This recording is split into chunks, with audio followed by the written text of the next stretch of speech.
What is up? Are you doing it? Are you really going for it? Like, let's do this thing, right? So, when you're creating your content, your creation, your witchcraft, your wizardry, whatever it is that's going to affect the fate of others, right? Why is it you're doing the work in the first place? These are the considerations that you have to have. Why do you have to have these things? Because if you don't have these things, you're just kind of flailing around, right? You are sitting there and you are thinking to yourself, well, he's just a tea drinking loony. What does he know? Well, the things I know are very simple. We have a responsibility to figure out those next level ideas. What are those next level ideas? What's up, Mike? It is good to see you. Sorry about this morning. I'm glad that you're like able to comment now. So, next level ideas are one, what we are up to for the Workable Witchery Workshop continues not just with teaching witchcraft and magic and talking about it or providing a place for those magicians who want to talk about it or do it in a different way. No, the primary focus of the workshop is to test economic development and recovery stimuli programs. So that way I can do that as a business development project, right? Everything that we're doing here represents a model that can be replicated in any niche, in anything. Why did I choose witchcraft? Because I thought, what the hell? If there could ever be a thing that could demonstrate practical mastery over a concept, it would be the continuation of a conversation that allows us to take those intangibles. What is the divine? What is the rhetoric? What is the viewpoints? What are all of these things? And then apply them in a very specific framework so that way what we get up to and how we do it produces the very effect that we're looking to create in the marketplace. So that way those that watch us, those that follow us, those that create with us, are therefore extensions of the creation, right? And so we embody the technique that we're teaching through demonstrating a secondary principle, right? And so what is the secondary principle? What is the path of your ascent, right? What is your ascension? And this is the question I have. What's in your ascension, right? What is it that's going to take you from where you are to where you want to go, right? What's going to be your ladder of ascent? What are your overcoming obstacles? What are the irrational things that you have to do in order to be able to produce those next level concepts that's going to get you those effects that you're looking for in order to be able to create and cultivate exactly the thing you have it on your heart to do? Like with Mike, I know you have the opportunity to develop your hermeneutics, right? You want to go into those things and you're going to be teaching classes on those things. You're going to be demonstrating these principles and you're going to be able to go live in the workshop and other groups where you have your stuff and be able to reincorporate this stuff back through. So that way, as you develop your thing, you then have a secondary thing that you get to do, which is build a business, right? Which gets to stimulate the economy, which means that you're going to have to be able to find vendors. You're going to have to be able to track a chain of supplies, all of the things in business, right? Which are totes my bread and butter. Like, I love developing businesses. I love retail. I absolutely love retail, right?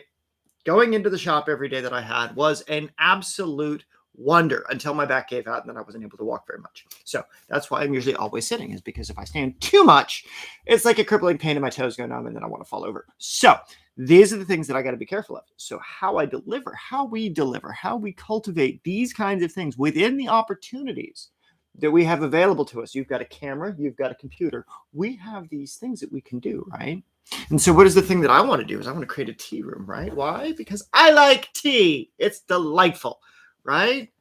This is a huckleberry tea that a friend of mine, Guy, sent me. And, you know, he's up in Montana and this comes out from a little tea shop up by him. It's a huckleberry tea. It is so much fun. And yes, I am putting on the extra gay there, but there's also huckleberry honey in it. So it's like I don't have to do the horrible sugar that I've been consuming in mass, right? God, that's good. Okay, so that being said, what is the concept of the Rite in the Afternoon today? It is about practical applications for ascendancy. You know, I would love to get some kratom. That's one of those things where I want to get a shop together and do ethnobotanicals. I was talking to a guy today. He wants $1,350 a month for a retail shop that would be right across the way. It's about 1,000 square feet. So I could actually do it in San Diego, right? So if I could raise the money to get the retail shop across the street, then we could like boots on the ground, like put some chairs in there, like let's have a local to San Diego witchcraft community group, and then we just expand out there and I don't have to move my ass to Pennsylvania. Right? Because y'all get the cold and the snow out there, Mike. Like, that shit is cold. That shit is cold. It's sunny. It's hot. It's like 80 degrees outside. Like, be real. Like, I like California. Weird shit can happen here. But at the same time, what is the ascension stuff? What is it that I'm talking about? I'm talking about things like the rite of transformation, right? So what does this spell actually do? What is the breakdown mechanic of it? Why is it so important? Why do I keep beating a dead horse? Like, you must do this ritual first, right? Out of all the things I talk about, out of all the things I can teach you to do, this is the thing that I found that worked the best for me to get through that whole.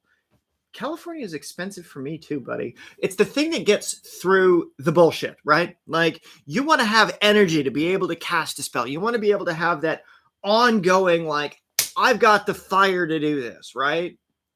Well, according to all the books, magic is an external thing. It's not an internal thing. All the ancient sources, stuff from the 1400s, stuff from the 1500s, 1600s, 1700s, all the way up until 1869 when Alphonse Levy created the thaumaturgical path of transcendental magic.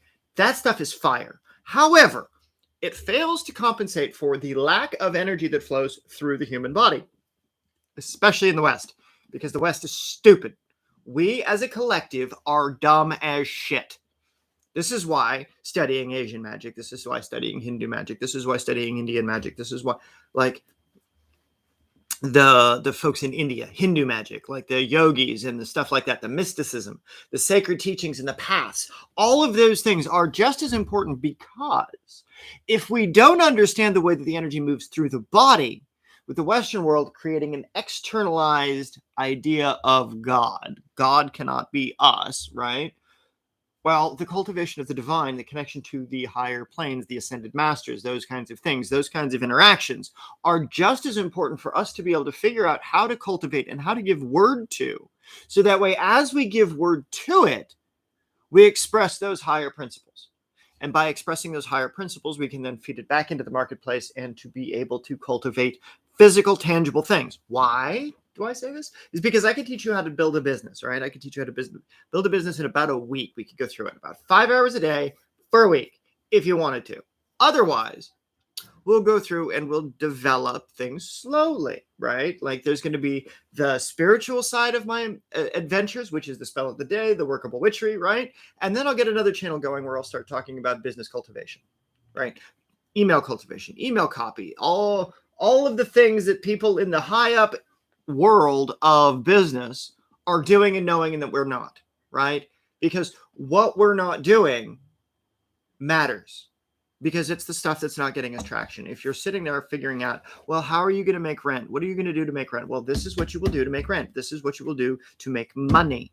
You just have to be willing to say the face words on the camera and actually do something with your email copy, so that way you unify every ecosystem that you're participating in, right? But you're doing it in such a way that it doesn't actually feel scummy. It doesn't feel like, oh, I'm trying to sell you something. No, I'm trying to give you fuckers opportunity, right? It is so much fun to see these things come to pass, and it is so much fun to actually be able to attempt to articulate in non-insane words what is actually going to happen. So Wednesday at noon, there's going to be a workshop. There is going to be an event. I don't know how big it is. I don't know how many people are actually going to come. I invited a few of the people on my email list. They're all business people. So this is a business opportunity for them to be able to let me test on them the thing that I'm doing, so that they can test it in their own marketplace, right? What they don't know about how I've worded it, how I've structured it, is that the thing that they're going to do, right, when it comes to business development, cultivation, the money that they're going to have to invest, it's not specifically with me, but it's actually going to be invested back into the programs that they're already doing, so that they can apply this kind of technique and framework, which gives me the foundation on which I can study what they do as a result and improve upon it for them, thereby improving my relationship with the community and the business owners, etc., etc., etc. So I don't sound like a fool, right? I know I'm a fool. I know. We're all fools, right? We all have shit we don't know. We don't know how much we don't know. Like, what about going to the doctors, right? And it's like, especially now, what is in your doctor's office, right? You don't know. You're not a doctor, unless you are a doctor, which case, cheers to you, because that shit's hard. So I'll talk to you about business instead, right? What do I know about business? Well, I know infrastructure. How do I know infrastructure? Is because I've watched it develop and break down. What do we get to do when we cultivate infrastructure? We have to communicate supply lines. We have to create supply and demand. How do we create supply and demand? Will we create drugs? Mike, drugs. Yes, there's drugs at the doctor's office. This is, at least I think that's what you're talking about. So many drugs, so many chemicals, so many, like, this is what those chemicals do, right? No, let's try not to do that. Let's try to put in principle action that follows up with logical steps, right? And so you have these concepts of high magic, and you have these concepts of the application of divine wisdom. Well, why do you interact with spirits? Why do we seek to interact with the other side, right? It's about managing grief. It's about managing the scary things in life, right? It's about going through and understanding that these are the things that people are going through, but these are the things that we have to help them overcome, so that way they are better for it. So that way what we do and how we do in the next levels of our development improve at every step. So yeah, it's the brown paper bag approach. It's like, I don't have a way to make this fancy and expensive looking or all of that, right? Not yet, anyway, because that takes time and that takes money. And I would rather have this information out and working in the marketplace while I'm going through and improving it, with people like you, Mike, right? Because they like me. Exactly. Like, you're awesome. So much fun to work with you. So, like, guys, if you don't know who Mike is, or the Divine Sorcerer, dude knows his hermeneutics. He knows his connection to energy. He knows the rabbinical Torah codes. He knows all of that stuff, because that's what he did. Like, he was a pastor. He was a priest before coming over here and working with me in witchcraft. Ha! Yay, witchcraft, right? So these are the kinds of things that we have to apply as we seek to understand the relationship between us and the other world, but also because we are stewards of the living. We are not those that are requiring other people to believe what we believe. We have to interact with the spirits that they believe exist, so that way we know how to apply the methodologies and those things that we're doing in a way that allows them to do what they do without breaking their mindset, without insulting them, without pissing in their Kool-Aid, so to speak, right? Some people will put poison in their Kool-Aid. Other people will just piss in it and just say, it's like, that's just extra lemon. Like, no, motherfucker. No, do not do that. Do not serve that shit. That is not tea. I don't care. Like, no, right? And so, yeah, exactly, Mike. Yay, necromancy. Every person who studies religion, anybody who is a priest, a pastor, or a devotee of any particular religion, should learn how to do necromancy. Why? Because it's the interaction between the living and the dead, right?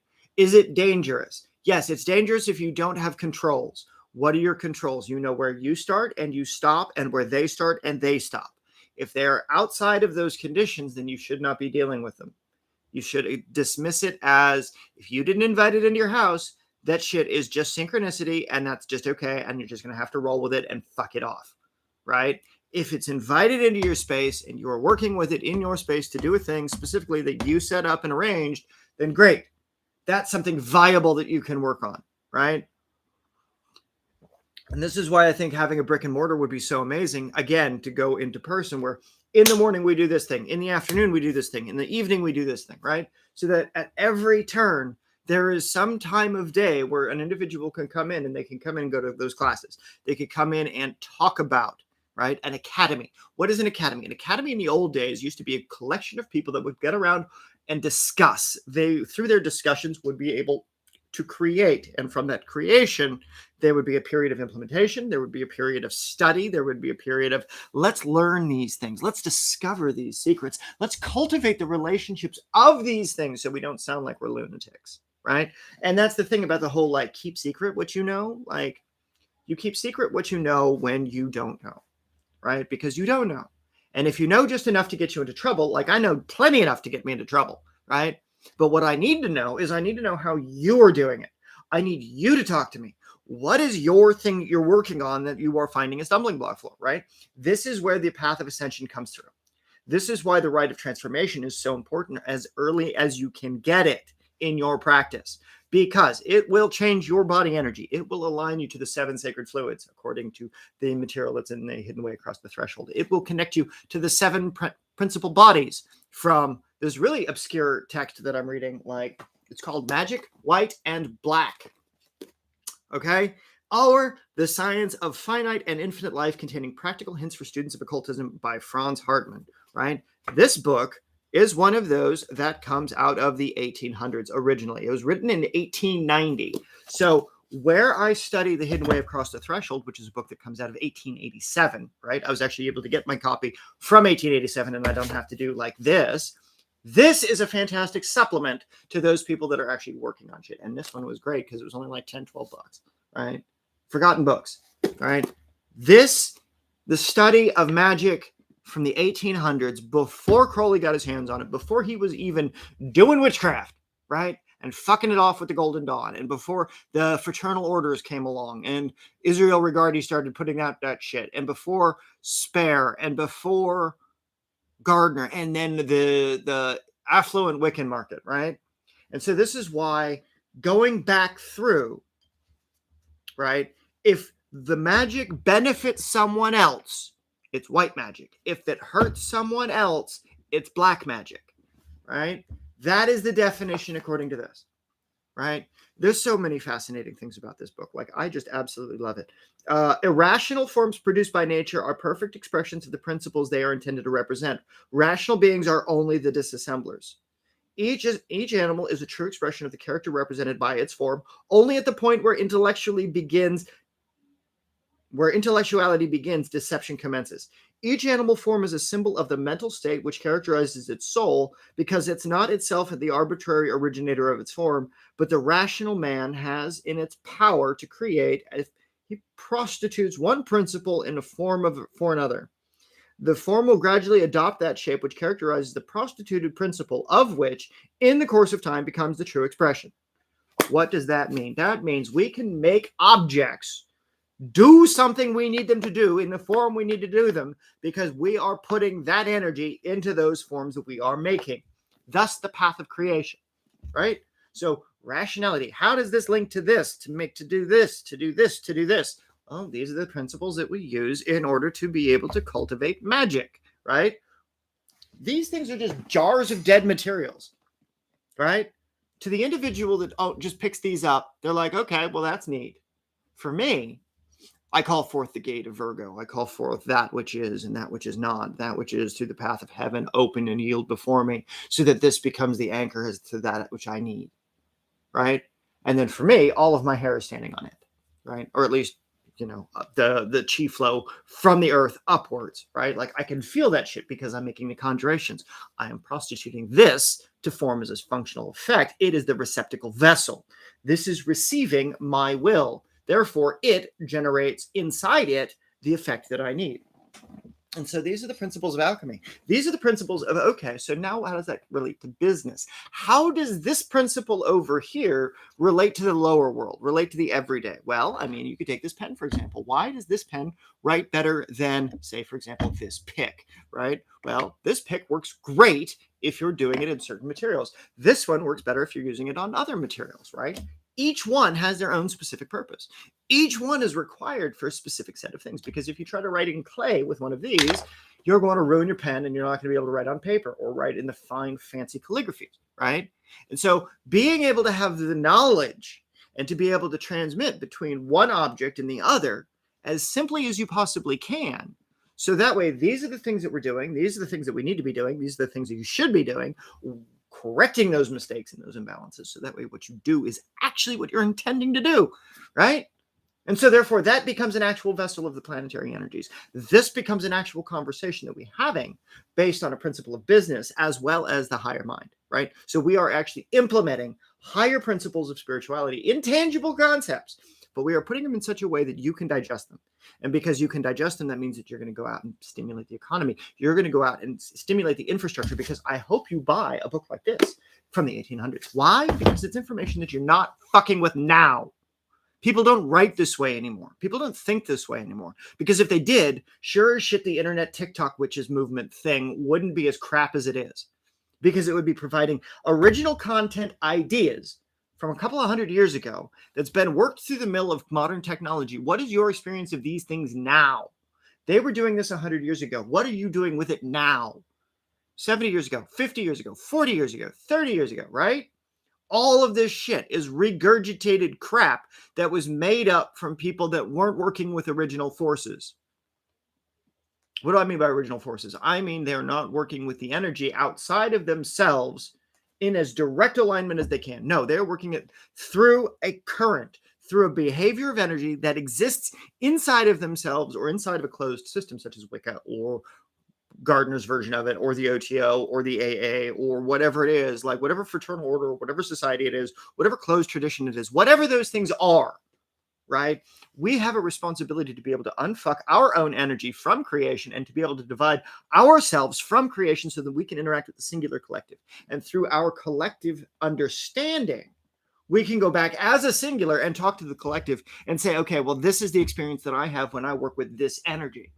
This is why I ask, what is in your ascension? What is going to be the thing that's going to ascend you, where you sit, upwards, the tree of life, upwards through your expression? What is your beauty? What is your severity? What is your kingdom of heaven look like? And how do you build that on earth for you and those that you love and those that are around you without being a proselytizing dick? Right? What do I mean by proselytizing? The way that you go through business, the business should be a community. It should be a development. It's like they should know what you get up to because you do such vast and varieties of work, but you can be very, very specific when people seek you out specifically, right? And exactly, teaching truth, implementing truth. It's not just about teaching stuff. You can teach stuff all day long, but it's about getting people to fucking do it, right? And this is why the litmus test of truth, in my case, when it comes to the Grimoire of Arts, is the rite of transformation. If it doesn't change your entire body, either you did the right wrong, because I've had everybody who's gone through it is changed, is altered, is permanently on the other side of the rabbit hole, right? What do I mean by that? I mean that it's going to take your consciousness, your experiences, and all of these things. Exactly, Mike. Exactly. It takes them outside, it takes them inside, it links absolutely everything up. And then all it does is becomes playing the strings of creation, right? Think about it like Orphic hymns, right? You're singing the songs of Orpheus. You are tickling the threads on the lyre of life, right? The one string here creates a vibration over there, which then ricochets and creates a vibration over here. And all these secondary things are now moving in conjunction with each other in a very interesting pattern. It's understanding those patterns and how they relate to each other. It's getting such a wide variety of understanding in your practice that you're willing to go out there and say, hey, look, I'll do these spells for you. I will recreate the environment around you according to the way that you want. Exactly. It is the Matrix. But it's not like the crazy, like, well, I mean, technically it is, because like I know I'm a head in a jar somewhere. That's not the point. The point is we are interconnected to the world. Everything in our world is based on frequency and vibration. This is a physics thing. This is a known constant. But on the quantum physics level, when thought and space and distance are so compressed, hello, entanglement, we're talking entanglement, ubiquity. Ubiquity being the surface area of all things contained within a system. What is within a system of our spells? So that is the array. That is the anchors. That is the symbols. That is the ink. That is the color. That is the word. That is the ingredient we select. Without understanding these layers of things, you have a lesser form of density. You have a lesser application of these things. Your spells may or may not manifest. So if your spells are not manifesting within a week or less, you should redo it. If your spells are not manifesting within 3 months, you've failed. If your spells take a year or more to manifest, like some of them do, you have to go through the cycles of the ups and downs, right? Like this is one of the things that it's so difficult about client work is because the clients are all like, I hate this, I hate this, I hate this, I hate this. Thank you, thank you, thank you, thank you. And then they fuck it off, right? they don't realize that they have to change just as much in order to be able to match the manifestation. Like, this is one of the hardest things I have to teach when it comes to my clients, right? It's like, I can teach you spellcraft all day long, and I can do spellcraft for you. That's not a problem, and I'm going to charge you a pretty penny for it, because I know what's going to take to get you to change your behaviors, because it's not just about letting loose the magic in your own life. It's about creating that change within you so that the changes that are evoked outside of you are fixed and permanent. Right? And so this is why having a physical location of this is where you can come to have these conversations. This is where you can go to spend a few hours a day to get into the weeds of a very particular type of conversation, right? There's 122 sections that I can teach on. 122 sections that go very in depth, different sections, different classes, different applications, right? And so I've got enough content that I can create the workable witchery workshops right in the afternoon conversation and focus only on those 122 things. Either we could do it 122 days. No, that's not enough. To go into each of the different niches and different sections and subsections of those things, right? Even if I only pick on 4 topics or 5 topics within that subsection, that's 122 weeks, people. 122 weeks to learn the stuff that's in my head that I can teach you like that. Right? And that's the thing. That's the thing that I want to be able to compress information down. I want you to be able to have this kind of thing available to you, so that way what you're doing, how you're doing it, why you're doing it, right? It creates the same kind of capacity for you to be able to instruct on whatever it is you teach on, right? Are you teaching a business technique? Well, what do you do over the next 122 methodical things so that you can convey your thing in a long-term apprenticeship program? Because it's through apprenticeship, it's through mastery, it's through the application of the long-term discussions. 2 years of practice and implementation. What's up, Ingram? Good to see you, buddy. Nice to meet you, man. So, and I appreciate you being here. So, it's when we are getting through all of these things that we're doing, when you are cultivating the relationship between your magic now, between your magic tomorrow, your business yesterday, your future empire tomorrow, right? All of these things are interrelated because it's the principles of action. It's the principles of applying white magic versus black magic, right? What is the white magic of your business? What is the thing that is going to physically change the environment for those that participate with you and with it, right? Using the wisdom of the days before. So that way the wisdoms for tomorrow come from solid ground, right? It's like going through and just basing your entire thing on the Bible is not enough. You have to go back through and you have to look at the Bible and you have to say, okay, well, this is how you build an empire. This is how you create rituals that are allegorical so that people understand not to be shitty people. But the people that are being taught not to be shitty people are so amped up that they're not shitty, according to the Bible, that they behave in some of the worst ways possible. And so they become the very worst of all of creation. And so I don't want that for my sorcerers. I don't want that for my magicians. I don't want that for the mystics that I work with. I don't want that for the witches that I help. Because everybody has the right to be able to get better information, to be able to imply and implement these teachings, this truth, so that way what we do, how we do it, why we do it, cultivating every single thing along the fucking way. These are the ways forward, people. These are the ways that we get into it. These are the ways that we get to change the lives of those around us on purpose, with purpose, right? So it's not so much that I'm teaching you witchcraft and I'm asking you, why are you going to use it? It's about how are you going to use it in a way that works with you and your understanding of unity. So as Mike says, he's got the astrological, he's got the chemistry, he's got the hermeneutics, right? All of those things working in conjunction produces the magic. The magic is the thing that manipulates the environment in accordance with your will, according to Crowley. Spells, according to the dictionary, are a powerful, overwhelming force. So every time I go live and teach information, that is an overwhelming force. That is technically the definition of a spell. That is a spell in action, something that actually changes the environment.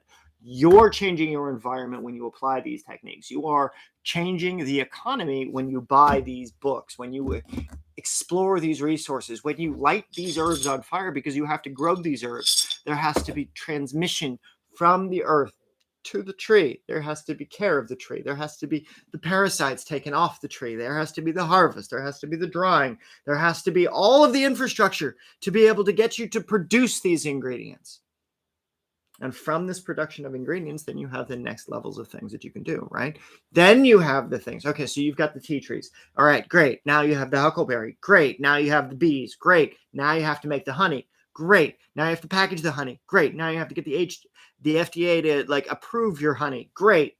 Now you have to get sales on your honey. How do you do that? Farmers markets. Yay! Also social media. Yay! Also business, also integrating these into business. So at every single step of the way, there is infrastructure. And there is every single thing that we can do in order to be able to build these things. And so that way, as a reseller, we pick on the market, we develop the market, and we cultivate that market in such a way that what we do is the principle of heaven, right? It is bringing that which is intangible to earth so that way we are creators, creating for others. And the better we do that for others, the more we engender the principles of the white magic, the discipleship, the energies of these things. So it's not that we're just wearing fancy robes and pointy hats. Like, don't get me wrong. Like, I love my pointy hat. Like, this is some shit, right? Like, this hat, fucking epic. But how are you doing it with your life? Why do you get to wear the pointy hat? What would you do if you could wear the pointy hat in your business, in your society, in your environment, to make the words that you say resonate with people, and that all you have to do is wear the pointy hat and they're going to want to listen? Because there are some stories about to fall out of your face hole. And so, hello, my friends. Welcome to Story Time with Fern. No, just kidding. These are the kinds of things that we have to think about. These are the kinds of things that you have to figure out. How are we going to do this for your infrastructure on your social media, in your business, in your cultivation, so that way you get the very best of the opportunities to engage with others, to be able to cultivate these kinds of relationships so that you want to share it with your friends. You want to say, hey, look, I like this thing. I like this idea. These are the events and the things that we're going to do, right? And then you can take off the pointy hat, and then you can be like, okay, well, now I'm just going to be back to normal. And you're not going to want to listen just as much because it was like, oh my God, dude in a crazy hat. Like, come on. He's got to be weird, right? Yeah, weird as shit, man. You have no idea. But that's the point. Let's find out. Let's fuck around and find out, right? Let's see what happens next. So that's it for today. There's a lot to ponder. What's going to happen next? What are you going to do? And like I said, this is this week's conversation. What is in your ascension, right? We're doing creation magic. We're dealing with creating magic, ascending people through a pathway. They're the best people, right? So I will see you in the chat. I've been following with Mike. Like, dude, you're awesome. Hit me up on Facebook, in the Facebook community groups. Like, join the Workable Witchery community. Like I said, there is a workshop going on tomorrow. So for those of you that want to learn, not tomorrow, they're Wednesday at noon Pacific time, right? 3 p.m. Eastern. It's to discuss the ideas. It's to discuss the business. It's to discuss those things that you can do in your infrastructure that will allow us to study these things collectively, that will allow us to think, well, how do we get the tree to do what we need the tree to do, and have the land on which to get the tree to do it, and then the person to grow the tree, the time in which they're doing it. What else are they doing while the tree is growing? While the tree is doing its thing and growing and turning into the leaves, right? Or while it's drying, what other things can be done at the same time? What other things can we think about? What are the opportunities available to us? And these are the layers that we have to think. So with that, my friends, tomorrow will be a little bit deeper into Ascension. But yes, if you have ideas about what you want to see in Magic of Ascension, in the ability to ascend from one state to another, right? It's like I was homeless back in 2006 when the economy tanked the first time. I don't intend to do that again. And so I would like to be able to create an infrastructure where those that are working with us in this project never have to worry about that sort of thing, right? So that way we have farmers markets, we have farms, we have community groups, we have churches, we have followers, we have disciples, we have masters teaching their own thing. We have discussions in community groups. These are the things that we're doing. I will see you tomorrow for the spell in the morning. So be safe, my friends. Remember, don't be evil. Bye for now, y'all.